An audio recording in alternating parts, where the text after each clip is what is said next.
మనము చాలా గట్టు పరిస్థితికి వచ్చాం, తెలుస్తుందా? చాలా కఠినమైన పరిస్థితులకు వచ్చాం. అపోస్తుల కాలములు ఏదైతే హింస జరిగిందో జరగొచ్చు. ఆ పరిస్థితులు మనం వచ్చినప్పుడు ఇప్పుడు మనము కనుక తెగించి నిలబడగలిగితే ఆ వ్యక్తి ఎవరో తెలుసా? ప్రార్థనతో తన జీవితాన్ని కట్టుకుంటున్నవాడే. అంతేగాని ఇప్పుడు ఏదో జరిగింది, క్రైస్తవులు గెలివిలి జరిగింది, ఓ మంచి సేవకుడిని వారు ఏదో చేసేసారని అనుకుంటున్నారు. క్రైస్తవులుగా మన విశ్వాసం ఏంటో తెలుసా? ఆయన్ని మనము కలుసుకుంటాం. దేవునికి స్తోత్రం, హల్లెలూయా. ఆయన మనం కలుసుకుంటాం.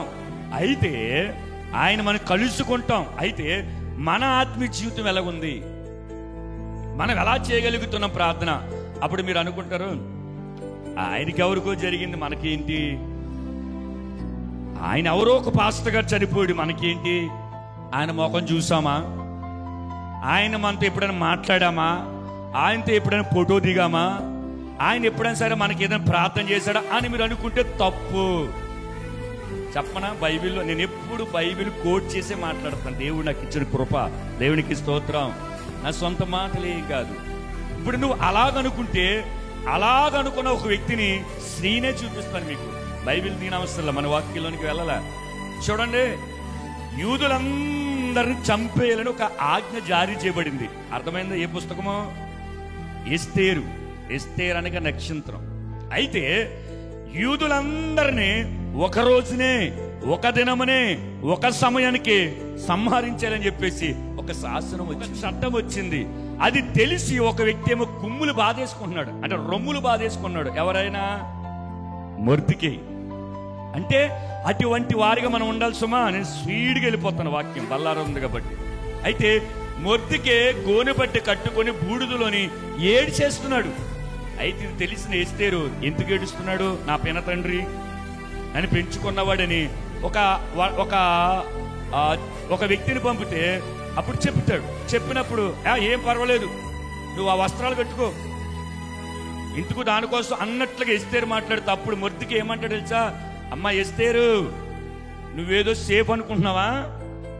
నువ్వేదో రాజ్య గృహంలో ఉన్నావు కాబట్టి నువ్వేదో నాకే హాని రాదు, నాకు ఎటువంటి ఆపద రాదు అని నువ్వు అనుకుంటూ తిరిగి తిరిగి తిరిగి తిరిగి తిరిగి నీ దగ్గరికే వస్తుంది. అంటే యూదులందరూ సంహరించబడిన తర్వాత నువ్వు కూడా యూదురాలివే కాబట్టి నీకు కూడా ప్రాణహాని ఉందని చెప్పగానే అప్పుడు భయపడింది. దేవునికి స్తోత్రం.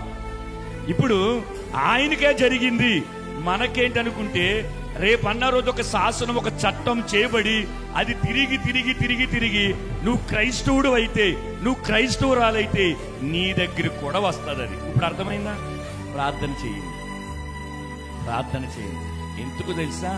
మరణము నుంచి తప్పించబడటానికి కాదు సుమా. అలాగా మనం కోరుకుంటే యేసుకి ఇంకా మనం దూరంగా జరిగిపోతామని అర్థం. అంతేనా? యేసు ప్రభుల వారి దగ్గరికి వెళ్ళాలంటే భౌతికంగా మరణించాలి. ఈ మరణం వద్దనుకుంటున్నామంటే యేసయ్యకు దూరంగా వెళ్ళిపోతున్నామని అర్థం. అలాగన్నానని చెప్పేసి ఒకవేళ ప్రాణం తీసుకున్నారు గాక, ఆత్మహత్య పాపం. అర్థమైందా?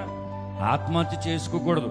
అలా ఆత్మహత్య చేసుకోవాలనుకుంటే నేటి క్రైస్తువులు ఎంతమంది చచ్చిపోవాలి తెలుసా? ఎందుకంటే ఈ బాధలు పడలేక, ఈ అవమానాలు పడలేక, నిందలు పడలేక, ఏంటి ఈ కష్టాలు పడలేక, ఇవన్నీ పడలేక ఒకవేళ ఆత్మహత్య చేసుకుని చచ్చిపోవాలని కనుక బైబిల్లో రాసి ఉంటే మొట్టమొదటి ప్రప్రదంగా ఎవరుంటారు తెలుసా? క్రైస్తవులే ఉంటారు.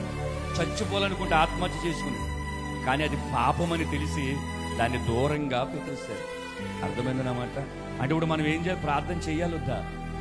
చెయ్యాలి, ప్రార్థన చెయ్యాలి.